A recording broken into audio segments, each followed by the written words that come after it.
Salam kebajikan, Oita Tungtien. Nama saya Ermawati dari Makin Cimanggis. Contoh yang saya bawakan bertema Indonesia Mandiri. Baiklah Bapak Ibu, Indonesia Mandiri merupakan salah satu program yang diciptakan untuk melaksanakan Gerakan Nasional Revolusi Mental yang merupakan instruksi dari Presiden Republik Indonesia dan dikoordinatorkan oleh Kemenko Perekonomian. Revolusi mental ini pertama kali dikemukakan oleh Presiden Soekarno dalam pidato kenegaraan tanggal 17 Agustus 1956.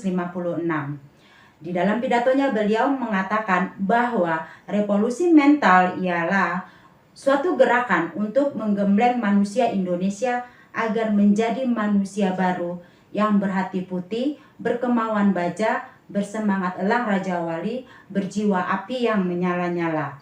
Lalu kemudian Bapak Presiden Joko Widodo memperkenalkan kembali istilah revolusi mental ini dengan membentuk Gerakan Nasional Revolusi Mental dan mengeluarkan instruksi Presiden nomor 12 tahun 2016 untuk mewujudkan gerakan ini.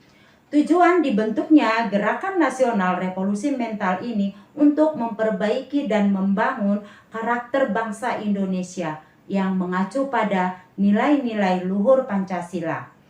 Gerakan Indonesia Mandiri ini juga diharapkan dapat mewujudkan perilaku kreatif, inovatif, dan beretos kerja tinggi untuk mewujudkan kemandirian di bidang pangan, energi, dan teknologi untuk menghadapi persaingan regional dan global.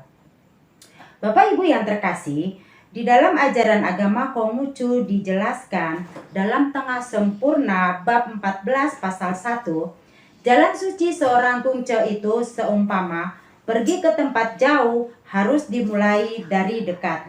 Seumpama mendaki ke tempat tinggi harus dimulai dari bawah. Yang artinya, untuk mencapai sesuatu hal yang besar, kita terlebih dahulu melakukan hal yang kecil, yakni pembinaan diri.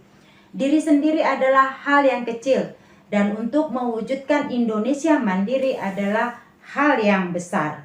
Seperti di penggalan ayat Nabi mengatakan, ajaran besar bab utama pasal 5, dengan diri yang terbina akan dapatlah membereskan rumah tangganya.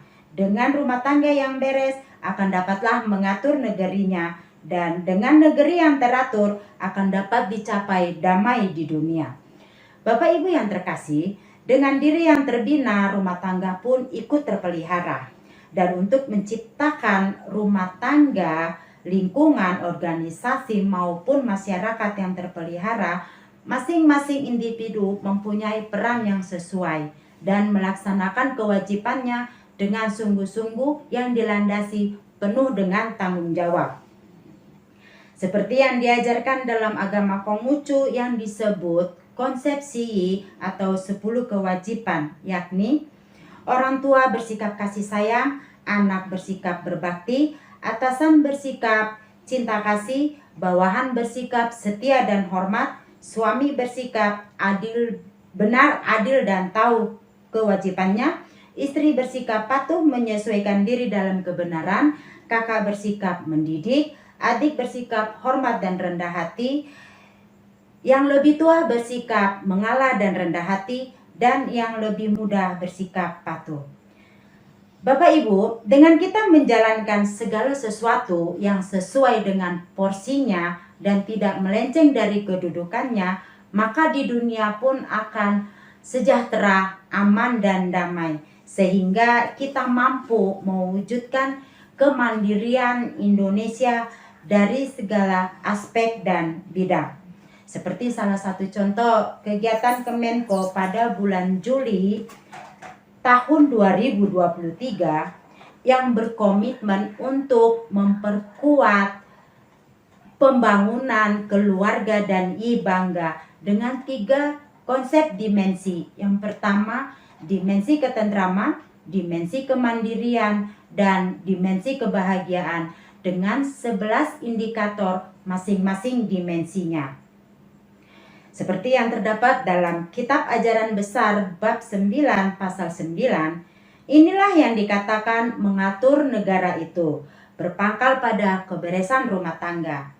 Bila rumah tangga sudah beres, barulah kita dapat mengatur negara ini. Salah satunya mewujudkan Indonesia mandiri dengan menerapkan nilai-nilai luhur Pancasila dan meningkatkan nilai integritas, etos kerja, dan gotong royong.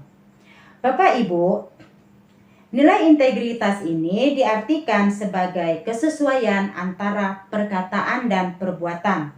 Nilai ini terdapat pada Sabda Suci Jilid 14 pasal 27. Nabi bersabda, "Seorang kungcu malu bila kata-katanya melampaui perbuatannya." Lalu, nilai etos kerja diartikan sebagai sikap yang berorientasi yang pada hasil yang terbaik. Mempunyai semangat tinggi dalam bersaing, selalu mencari cara-cara yang produktif dan inovatif. Nilai ini terdapat pada Ajaran Besar bab 2 jilid 4. Maka seorang kungcu atau susilawan tidak pernah tidak berusaha sungguh-sungguh. Dan yang terakhir, nilai gotong royong diartikan sebagai keyakinan pentingnya melakukan kerjasama untuk melakukan kegiatan yang bersifat sukarela agar kegiatan tersebut berjalan dengan baik, efektif, dan efisien. Nilai gotong royong ini terdapat pada Sabda Suci Jilid 6 pasal 30 ayat ketiga. Seorang yang berperi cinta kasih ingin dapat tegak, maka berusaha agar orang lain pun tegak. Ia ingin maju, maka berusaha agar orang lain pun maju. Bapak Ibu yang terkasih, dari ringkasan keseluruhan yang saya jelaskan tadi, untuk mewujudkan Indonesia mandiri bukanlah hal yang mudah. Namun dengan integritas, etos kerja, dan gotong royong dalam pemerintah, sektor swasta, dan masyarakat, tentunya untuk mewujudkan Indonesia mandiri akan dapat terwujud. Baiklah Bapak Ibu yang terkasih, saya akan tutup dengan satu ayat Tengah Sempurna bab 19 pasal 12.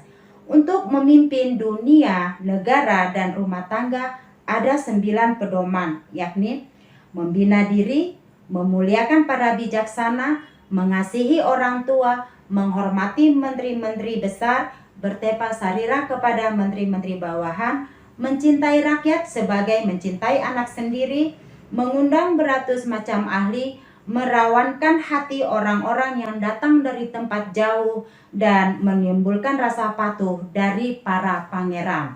Terimalah salam kembali peneguhan iman. Woi Tok Tung Tien.